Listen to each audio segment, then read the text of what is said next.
Hello, welcome to मीमांसा classes.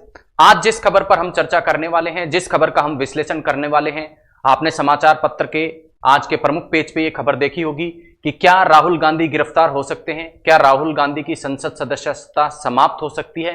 उसी के विषय में हम चर्चा करेंगे, इसी खबर का विश्लेषण हम करेंगे और जानेंगे कि ये जो खबर छपी है इसके पीछे क्या क्या संवैधानिक और कानूनी पेच हैं।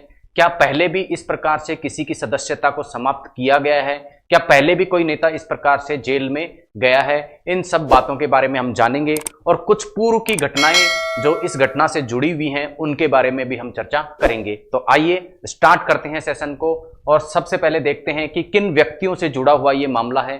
अगर आप स्क्रीन पर देख पा रहे हैं तो 4 जनों की आपको तस्वीर दिखाई दे रही है। इनमें से एक है राहुल गांधी, दूसरे हैं ललित मोदी, नरेंद्र मोदी और नीरव मोदी। 4 जनों की ये तस्वीर आपको दिखाई दे रही है। इन्हीं से जुड़ा हुआ ये मामला है। आखिर मामला है क्या, आइए देखते हैं। एक बयान से जुड़ा हुआ ये मामला है जो कि राहुल गांधी देते हैं। कब देते हैं? 2019 में जब ये लोकसभा के चुनाव की एक रैली करते हैं। कहां? कर्नाटक में। कर्नाटक में जब ये रैली करते हैं, उस रैली में ये अपना उद्बोधन जब देते हैं, अपना भाषण जब देते हैं, तो वहां एक बयान देते हैं। वो बयान क्या था आप देख पा रहे हैं। ये कहते हैं नीरव मोदी, ललित मोदी, नरेंद्र मोदी में एक चीज कॉमन है, सभी चोरों का सरनेम मोदी है। तो ये कहते हैं कि सभी का सरनेम क्या है? मोदी है और सभी के सभी चोर हैं। तो इस प्रकार से इन्होंने मोदी जो जाति है उस पर प्रहार करना कोर्ट द्वारा इस बयान के माध्यम से माना गया है। आइए देखते हैं आगे क्या हुआ।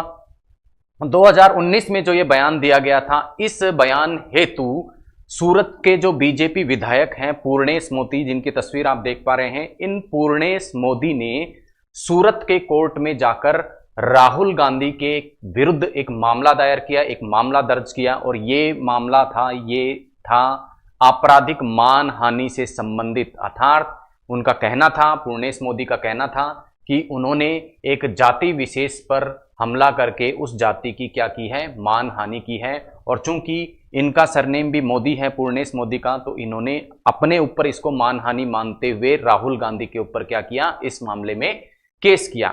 मानहानि शब्द हमने देखा है। अब हम समझेंगे कि आखिर मानहानि होता क्या है। देखिए, मानहानि का तात्पर्य है गलत तथ्यों को कहकर, गलत तथ्यों को प्रकाशित कर या कहकर या प्रचारित कर किसी भी माध्यम से किसी व्यक्ति या कंपनी के व्यापार, किसी सरकार, किसी धर्म, किसी समूह या देश की इज्जत को किसी प्रकार से क्या करना? डिफेम करना, उसे ठेस पहुंचाना। यही क्या होती है? सामान्य शब्दों में मानहानि होती है। कानून की दृष्टि से देखा जाए तो ये 2 प्रकार से होती है। पहला सिविल मानहानि और दूसरा आपराधिक मानहानि। आइए देखते हैं किस प्रकार का अंतर सिविल मानहानि और आपराधिक मानहानि में है। देखिए, सिविल मानहानि की हम बात करें तो इसके अंतर्गत जो प्रक्रिया होती है, जो कानूनी प्रक्रिया की जाती है, वो किसके तहत की जाती है? सीपीसी, सिविल प्रोसीजर कोड के तहत की जाती है। जबकि आपराधिक मानहानि के लिए जो परिभाषा और दंड वर्णन जहां किया गया है वो है आईपीसी या भारतीय दंड संहिता, इंडियन पिनल कोड की धारा 499 और 500 में आपराधिक मानहानि के बारे में बताया गया है। जहां सेक्शन 499 है आईपीसी की, वहां आपराधिक मानहानि की परिभाषा दी गई है। जबकि सेक्शन 500 में, आईपीसी के सेक्शन 500 में मानहानि के लिए क्या क्या सजाएं हो सकती हैं इसके बारे में बताया गया है। सिविल मानहानि की यदि हम बात करें तो सिविल मानहानि का केस यदि किसी व्यक्ति के विरुद्ध दर्ज करवाया जाता है तो उस मामले में कोर्ट क्या करता है? मानहानि करने वाले व्यक्ति को, मानहानि होने वाले व्यक्ति को क्षतिपूर्ति देने का आदेश दे सकता है। कहने का तात्पर्य है, जब सिविल मानहानि का केस किसी के विरुद्ध दर्ज करवाया जाता है तो उस कंडीशन में, उस केस में उसे जेल की सजा नहीं दी जाती है। परंतु आपराधिक मानहानि का केस यदि दर्ज किसी व्यक्ति के विरुद्ध करवाया जाता है तो कोर्ट उस मामले में सजा दे सकता है। क्या क्या सजा दे सकता है, यहां ये पॉइंट ध्यान में देना है आपको, क्योंकि इसी पे सारा मामला टिका हुआ है। पहला क्या कर सकता है? 2 वर्ष तक के कारावास की सजा। 2 वर्ष तक मतलब यानी 2 वर्ष से कम भी दे सकता है, परंतु अधिकतम कितने वर्ष की सजा दे सकता है? 2 वर्ष तक की सजा दे सकता है। या जुर्माना लगा सकता है, या दोनों। अर्थात ये कोर्ट पर निर्भर है कि मानहानि के केस में मानहानि करने वाले व्यक्ति पे कोर्ट 2 साल तक की सजा भी दे सकता है या केवल जुर्माना भी लगा सकता है या जुर्माना और सजा दोनों भी दे सकता है। तो ये हमने मानहानि को समझा कि मानहानि की अवधारणा क्या होती है। अब हम जानेंगे कि सूरत कोर्ट में जो राहुल गांधी के विरुद्ध केस दर्ज हुआ इस मामले में, उसमें पूरी जो प्रक्रिया है वो किस प्रकार से चली। देखिए 11 अप्रैल 2019 को कर्नाटक में राहुल गांधी मोदी के संबंध में क्या देते हैं, बयान देते हैं और कहते हैं कि नीरव मोदी, ललित मोदी, नरेंद्र मोदी, सभी के सरनेम में मोदी लगा हुआ है और सभी के सभी क्या हैं, चोर हैं। इस प्रकार का वक्तव्य वो देते हैं। 13 अप्रैल 2019 को सूरत के कोर्ट में सूरत के विधायक जो बीजेपी विधायक हैं पूर्णेश मोदी, उनके द्वारा इस संबंध में मामला दर्ज करवाया जाता है। मामला दर्ज होने के पश्चात राहुल गांधी को पेशी के लिए कोर्ट में बुलाया जाता है और 16 जुलाई 2019, 10 दिसंबर 2019 और 29 अक्टूबर 2021 को इस केस के मामले में राहुल गांधी सूरत के कोर्ट में क्या होते हैं, पेश होते हैं। 23 मार्च 2023 के दिन कोर्ट इस मामले में फैसला देता है, सूरत का कोर्ट इस मामले में फैसला देता है और राहुल गांधी को आपराधिक मानहानि के लिए दोष सिद्ध करता है, दोषी मानता है और दोषी मानते हुए इन्हें सजा सुनाता है। कितने साल की, देखते हैं इस संबंध में सूरत कोर्ट किस प्रकार का फैसला देता है। सूरत कोर्ट इसके लिए फैसला देता है कि राहुल गांधी आपराधिक मानहानि के दोषी हैं तो इन्हें 2 साल की सजा व साथ ही साथ 15,000 रुपए का जुर्माना सुनाया जाता है। आप देखेंगे मानहानि जब हमने देखा था तो मानहानि आईपीसी की धारा 500 में हमने देखा था कि आईपीसी की धारा 500 के तहत आपराधिक मानहानि के मामले में कोर्ट 2 साल की सजा भी सुना सकता है या जुर्माना सुना सकता है या जुर्माना और सजा दोनों सुना सकता है। तो राहुल गांधी के मामले में कोर्ट ने क्या फैसला सुनाया कि 2 साल की सजा भी सुनाई और साथ ही साथ 15,000 रुपए का जुर्माना भी राहुल गांधी पर लगाया जाता है। साथ ही साथ कोर्ट ने राहुल गांधी की जमानत मंजूर करते हुए सजा के अमल पर क्या कर दी, 30 दिन की रोक लगा दी है। अर्थात 30 दिन तक इस मामले में राहुल गांधी को गिरफ्तार नहीं किया जाएगा, ऐसा सूरत कोर्ट ने कहा है। आगे देखते हैं। अब क्या इस फैसले से राहुल गांधी की जो प्रमुख प्रश्न आप समाचार पत्रों में देख रहे होंगे, प्रमुख खबर आप समाचार पत्रों में देख पा रहे होंगे, वो ये थी कि राहुल गांधी को इस फैसले से क्या हो जाएगी, जेल हो सकती है, साथ ही साथ उनकी संसद की सदस्यता भी जा सकती है। आइए देखते हैं क्या ऐसा होगा या नहीं होगा, या इनकी सदस्यता पर इस फैसले से क्या प्रभाव पड़ेगा। इस फैसले से इनकी सदस्यता पर क्या प्रभाव पड़ेगा, उसके लिए हमें भारत के संविधान और भारत के एक कानून आरपीए एक्ट 1951 या जन प्रतिनिधि कानून 1951 को समझना होगा। तो आइए सबसे पहले हम समझते हैं भारत के संविधान में किसी भी सांसद की सदस्यता समाप्त करने के लिए या उसको संसद सदस्य के पद से अयोग्य घोषित करने के लिए क्या क्या निर्हरताएं घोषित की गई हैं, बताई गई हैं। देखिए भारतीय जो संविधान है उसका जो आर्टिकल 102 है, अनुच्छेद 102 है, उसमें तो एमपी के लिए अर्थात सांसद के लिए क्या बताई गई हैं, निर्योग्यताएं बताई गई हैं, निर्हरताएं बताई गई हैं कि किन किन कंडीशन में वो सांसद नहीं रहेगा। और आर्टिकल 191 में ऐसी ही बात किसके लिए बताई गई है, विधायकों के लिए या एमएलए के लिए बताई गई है कि किस किस कंडीशन में किस किस अयोग्यता पर एमएलए अपनी विधायकी खो देंगे।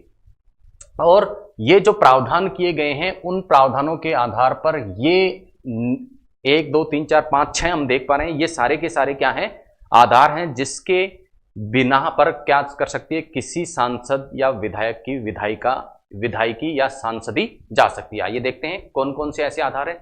सबसे पहला आधार है कि कोई भी सांसद या एमएलए भारत सरकार या राज्य सरकार के अधीन किसी भी प्रकार का लाभ का पद यदि धारण कर लेता है तो वो एमएलए या एमपी रहने के क्या हो जाता है, निर्हर हो जाता है। ये लाभ का पद क्या होगा, इसका निर्णय कौन करता है, लाभ के पद का निर्धारण संसद, सांसद सदस्यों के मामले में संसद करती है और विधानसभा सदस्य या एमएलए के मामले में कौन करता है, विधानमंडल करता है। राज्य सरकार के और संघ सरकार के जो मंत्री होते हैं उनको लाभ का पद नहीं माना जाता। तो पहली अयोग्यता तो ये निर्धारित की गई है भारत के संविधान में। दूसरी, सक्षम न्यायालय द्वारा यदि किसी एमपी एमएलए को विकृत घोषित कर दिया जाए तो भी वो क्या हो जाएगा, एमपी या एमएलए नहीं रहेगा। तीसरा, अगर व्यक्ति दिवालिया हो जाता है तो वो एमपी एमएलए नहीं रहेगा। भारत का नागरिक नहीं रह जाता है, विदेशी नागरिकता को स्वीकार कर लेता है या विदेशी राज्य के प्रति निष्ठा को स्वीकार कर लेता है तो भी वह एमपी या एमएलए नहीं रहेगा। 10वीं अनुसूची के अनुसार अगर कोई व्यक्ति क्या कर लेता है, दल बदल कर लेता है तो भी क्या रहेगा, वो व्यक्ति एमपी या एमएलए नहीं रहेगा। इसी प्रकार संसद द्वारा विधि बनाकर या कानून बनाकर अन्य कोई अयोग्यता भी क्या कर सकती है, निरर्हता भी निर्धारित की जा सकती है। तो आप देखेंगे और पाएंगे, अब आपके मन में यह प्रश्न उठेगा कि ना तो राहुल गांधी ने किसी प्रकार का लाभ का पद धारण किया है, ना ही न्यायालय द्वारा उन्हें विकृत घोषित किया गया है, ना ही उन्हें दिवालिया घोषित किया गया है, ना ही उन्होंने भारत की नागरिकता छोड़ी है, ना ही उन्होंने किसी प्रकार का दल बदल किया है। तो फिर किस प्रकार से उनकी संसद की सदस्यता पर संकट आ रहा है? तो उसका आधार है कि संविधान ने शक्ति दी है संसद को भी कि संसद कुछ अन्य आधारों पर भी कानून बनाकर एमपी या एमएलए की सांसदी या विधायिका को समाप्त कर सकता है। वो कानून क्या बनाया इस संदर्भ में, संसद द्वारा इस संदर्भ में जो कानून बनाया गया था वो था आरपीए एक्ट। तो राहुल गांधी की सांसदी जाने का जो मामला चल रहा है उसका आधार क्या है, आरपीए एक्ट 1951। और ये आरपीए एक्ट 1951 बनाने की पावर या शक्ति सरकार को या संसद को कहां से मिली? ये शक्ति मिली भारत के संविधान से, क्योंकि भारत का संविधान का आर्टिकल 102 और आर्टिकल 191 इस संबंध में यह व्यवस्था करता है कि संसद सदस्यों और विधायकों की निरर्हता या अयोग्यता के संबंध में कानून संसद या विधायिका द्वारा संसद द्वारा बनाया जा सकता है। इस हेतु संसद ने कानून बना दिया, कानून बनाया आरपीए एक्ट 1951, जिसे कहा जाता है हिंदी में जन प्रतिनिधि अधिनियम 1951, अंग्रेजी में इसे कहा जाता है रिप्रेजेंटेटिव ऑफ पीपल एक्ट 1951। क्या क्या अयोग्यताएं इसमें निर्धारित की गई? तो देखिए, पहली अयोग्यता आरपीए एक्ट 1951 के तहत यह निर्धारित की गई कि कोई भी एमपी या एमएलए जो व्यक्ति है वो यदि चुनाव भ्रष्टाचार का दोषी पाया जाता है तो उसकी एमपी या एमएलए की सदस्यता समाप्त हो जाएगी। इसी प्रकार ऐसे किसी अपराध का कोई व्यक्ति दोष सिद्ध, यहां शब्द पर ध्यान देना, कोई भी व्यक्ति जो एमपी और एमएलए है वो क्या हो जाता है, किसी ऐसे अपराध के लिए दोष सिद्ध हो जाता है, उस पर दोष किसी न्यायालय द्वारा क्या कर दिया जाता है, सिद्ध कर दिया जाता है, जिसमें सजा 2 साल या उससे अधिक की हो तो वो व्यक्ति एमपी या एमएलए नहीं रहेगा। तो यही जो कथन है आरपीए एक्ट 1951 का, ये जो सेक्शन है, यही राहुल गांधी की सांसद सदस्यता समाप्त होने का आधार बन सकता है। इसके अतिरिक्त आरपीए एक्ट में कुछ और तथ्य भी और व्यवस्था भी की गई है जिसके द्वारा संसद सदस्यों या विधायकों की सदस्यता समाप्त की जाती है। वे कौन कौन सी व्यवस्थाएं? चुनाव खर्च का अगर कोई निर्धारित समय में ब्यौरा नहीं देता है तो उस व्यक्ति की भी क्या संसद सदस्यता या विधायिका सदस्यता समाप्त की जा सकती है। सरकारी ठेके या सेवा में अपने हितों को क्या करता है, कोई व्यक्ति भुनाता है तो भी उसकी संसद सदस्यता समाप्त की जाती है। इसी प्रकार किसी कंपनी में वह पद धारित करता है जिसमें सरकारी हिस्सेदारी 25% या उससे अधिक हो, अर्थात सरकार की हिस्सेदारी किसी कंपनी में 25% या अधिक हो और उसमें कोई व्यक्ति क्या करे, ऐसा पद धारण करे किसी प्रकार का, तो उसकी एमपी या एमएलए के रूप में सदस्यता नहीं रहती। इसी प्रकार भ्रष्टाचार या अयोग्यता के कारण किसी सरकारी सेवा से बर्खास्त किया गया है तो भी व्यक्ति की एमपी या एमएलए के रूप में सदस्यता समाप्त की जा सकती है। रिश्वत लेने का दोषी हो, किन्हीं समूहों में शत्रुता बढ़ाने का दोषी हो तो भी संसद की सदस्यता समाप्त की जा सकती है। यहां राहुल गांधी के मामले को हम देखें तो हम पाएंगे कि किसी प्रकार का चुनाव अपराध या भ्रष्टाचार का आरोप उन पे नहीं है, सरकारी ठेका या सेवा में हित का आरोप उन पे नहीं है, चुनाव खर्च का ब्यौरा देने का आरोप भी इन पे नहीं है, सरकारी सेवा से बर्खास्त होने भी इन पे लागू नहीं है, रिश्वत लेने के भी ये दोषी नहीं है, समूहों में शत्रुता बढ़ाने के भी दोषी नहीं है। तो इनका जो मामला है वो किसका है? ऐसे अपराध के मामले में दोष सिद्ध होना जिसकी सजा 2 वर्ष या उससे अधिक हो। आपने खबर देखी 2 साल की सजा इन्हें सुनाई गई है मां नामने के मामले में। तो ये जो दूसरे नंबर का तथ्य है वो इन पे क्या हो जाता है, लागू हो जाता है, और लागू होने के कारण इनकी संसद सदस्यता पर खतरा आ सकता है। और इस संदर्भ में यदि आरपीए एक्ट या रिप्रेजेंटेटिव ऑफ पीपल एक्ट या जनप्रतिनिधि कानून को पूरे तरीके से हम पढ़ें तो हम पाएंगे कि आरपीए एक्ट का जो सेक्शन 8 है, सेक्शन 8 की धारा 3 जो है वो क्या कहती है, वो कहती है कि कोई भी एमपी या एमएलए यदि उसको 2 वर्ष या अधिक दंड के किसी मामले में दोष सिद्धि उसकी हो जाती है तो उसकी सदस्यता समाप्त हो जाएगी। साथ ही साथ एक बात और कही गई है कि सदस्यता समाप्त होने के साथ ही साथ उसे अयोग्य घोषित कर दिया जाएगा। कितने साल के लिए? 6 साल के लिए। क्या करने के लिए? किसी भी प्रकार का चुनाव लड़ने के लिए। तो इस प्रकार की व्यवस्था सेक्शन 8 में आरपीए एक्ट 1951 में की गई है। साथ ही साथ सेक्शन 8(4) क्या कहता है? यह कहता है कि दोष सिद्ध एमपी या एमएलए इस हेतु 3 माह के भीतर क्या कर सकता है? हाई कोर्ट और सुप्रीम कोर्ट में जाके क्या कर सकता है? अपील कर सकता है, यानी उच्च न्यायालयों में जाके अपील कर सकता है। अपील की सुनवाई पूरी होने तक उनकी संसद की सदस्यता या विधायिका की सदस्यता समाप्त नहीं होगी। ऐसा कौन कहता है? आरपीए एक्ट 1951 कहता है। यहां हमें ध्यान देना होगा, शब्दों पे हमें विशेष तौर पर ध्यान देना होगा। शब्द क्या कहते हैं? यदि किसी एमपी या एमएलए पर ऐसे किसी अपराध के लिए दोष सिद्ध हो जाता है, देखना है हमें क्या हो जाता है? दोष सिद्ध, ना कि केवल कार्यवाही चलती है, अपितु दोष सिद्ध न्यायालय द्वारा कर दिया जाता है, तब क्या हो सकता है? उसकी संसद की सदस्यता समाप्त की जा सकती है। और राहुल गांधी के मामले में ऐसा ही हुआ है। सूरत कोर्ट ने उनके दोष को क्या कर दिया है? सिद्ध कर दिया है, उन्हें दोषी मान लिया है और मान करके 2 साल की सजा सुना दी है। तो ये लागू यहां पर राहुल गांधी पर हो जाता है। अब सूरत कोर्ट के इस फैसले के बाद में राहुल गांधी की क्या वास्तव में संसद सदस्यता तुरंत समाप्त हो जाएगी या किसी प्रकार की रेमेडी या किसी प्रकार के विकल्प राहुल गांधी के पास बचते हैं? आइए देखते हैं। देखिए, इस मामले में हो क्या सकता है? राहुल गांधी गुजरात हाईकोर्ट में फैसले के विरुद्ध क्या कर सकते हैं? या तो अपील कर सकते हैं या फिर अपील नहीं करते हैं। 2 प्रकार की स्थिति बनती है। पहली स्थिति, गुजरात हाईकोर्ट के फैसले के विरुद्ध अपील नहीं करते हैं।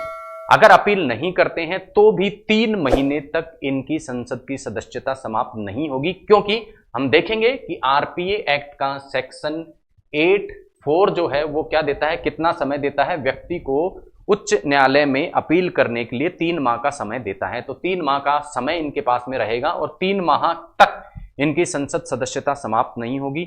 लेकिन 3 माह में भी यदि ये अपील नहीं करते हैं तो सूरत कोर्ट के फैसले के अनुसार आरपीए एक्ट का सेक्शन 8(3) इन पे लागू हो जाएगा और न केवल इनकी सांसदी चली जाएगी, अपितु ये 6 साल के लिए चुनाव भी नहीं लड़ पाएंगे। अगर ये गुजरात हाईकोर्ट में जाकर सूरत कोर्ट के फैसले के विरुद्ध अपील करते हैं 3 माह के भीतर भीतर, तब क्या होगा? 2 स्थितियां बनेंगी। एक स्थिति कि गुजरात का हाईकोर्ट इन्हें क्या कर दे? दोष मुक्त कर दे। यहां याद रखना है मित्रों कि एक शब्द हमने पढ़ा था जो सेक्शन 8(3) था आरपीए एक्ट का, उसमें क्या कहा था? दोष सिद्धि शब्द कहा था।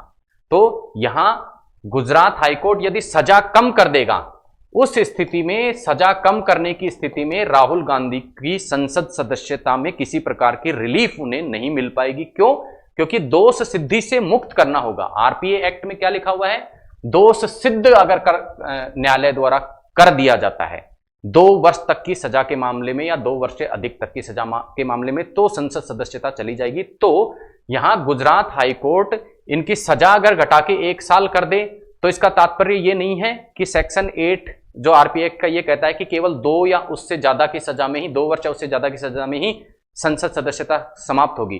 क्योंकि सेक्शन 8 क्या कहता है? 2 वर्ष या अधिक के किसी मामले में क्या हो, उसको दोष सिद्ध कर दिया गया हो। तो दोष सिद्ध तो सूरत कोर्ट ने कर ही दिया है इन्हें 2 साल वाले मामले में। तो कहने का तात्पर्य है कि हाईकोर्ट यदि सजा कम कर देगा तो संसद सदस्यता इनकी जा सकती है, परंतु सजा कम करने की जगह इनकी दोष सिद्धि जो सूरत कोर्ट ने करार दी है उसको यदि ये मुक्त कर देगा तो उस कंडीशन में इनकी संसद सदस्यता नहीं जाएगी।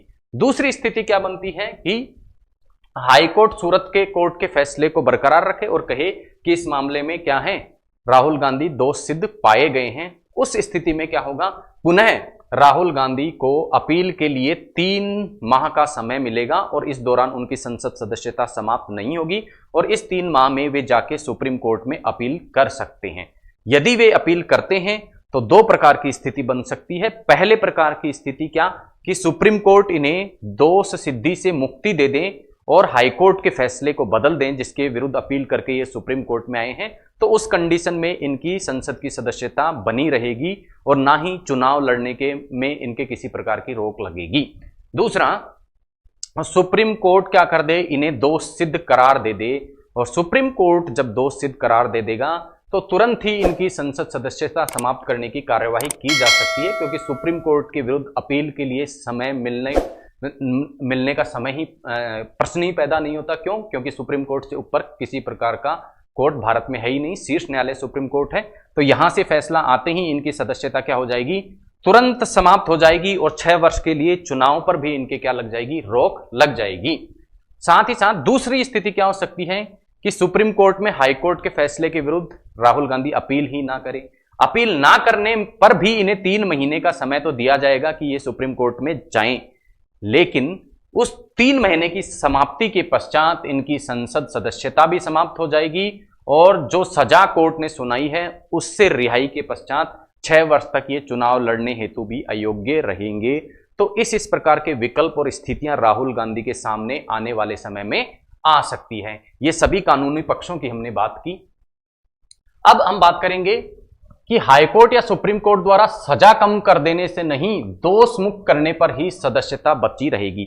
तो पूरे मामले को जब हमने समझा तो हमने ये जाना कि हाईकोर्ट या सुप्रीम कोर्ट यदि केवल और केवल इनकी सजा को कम कर दे और सूरत कोर्ट द्वारा दोष सिद्ध वाले मामले को क्या नहीं करे, निलंबित ना करे, निरस्त नहीं करे, तब भी इनकी संसद सदस्यता पर संकट खड़ा रहेगा।